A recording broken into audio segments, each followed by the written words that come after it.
Ni Dieu, ni maître et sans baratin.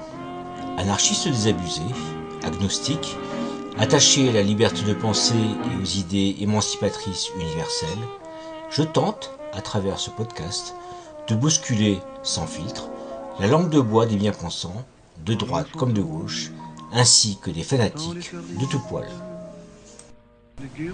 Ni Dieu, ni maître et sans baratin, du dimanche 9 mars 2025. La guerre est déjà là, et le collabo aussi.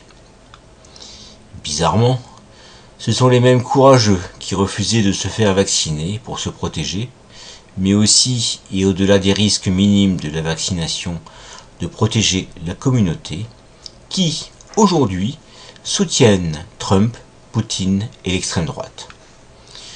Ils ont peur pour leur misérable vie, au mépris du collectif, au mépris de notre mode de vie occidental et d'une liberté chèrement acquise. Un monde qui est certes loin d'être parfait avec le libéralisme et le capitalisme.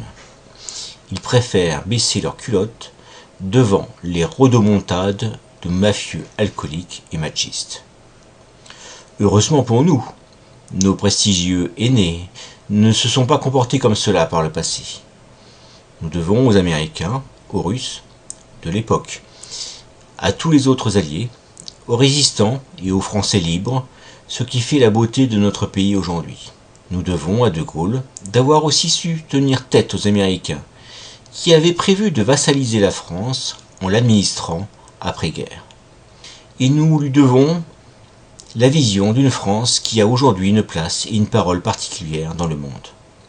Mes grands-parents doivent se retourner dans leur tombe, eux qui ont eu à souffrir de la guerre dans leur chair, sans jamais renier leurs valeurs, en gardant toujours espoir et en luttant contre l'occupant. Je n'ai pas envie de vivre dans un pays où les opposants se font exécuter, les journalistes indépendants réduits au silence et où il n'y a qu'un seul bulletin de vote.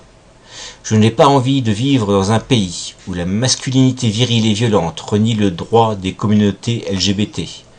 Cela annonce aussi le retour à un patriarcat rétrograde.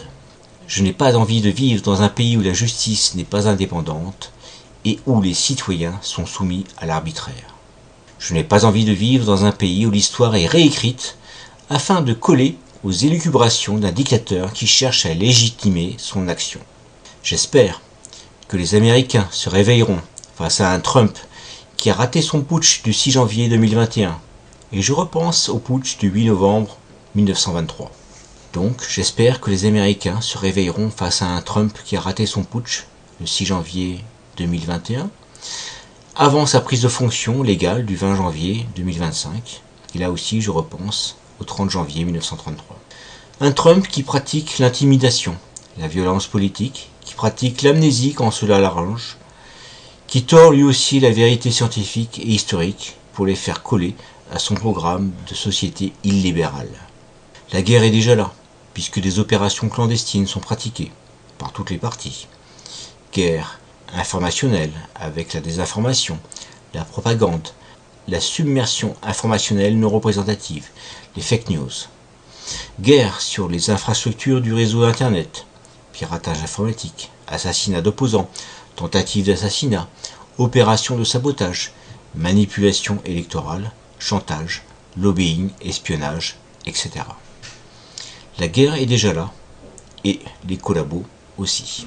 Et le souvenir que je garde au cœur, et le souvenir que je garde au cœur, et le souvenir que je garde au cœur.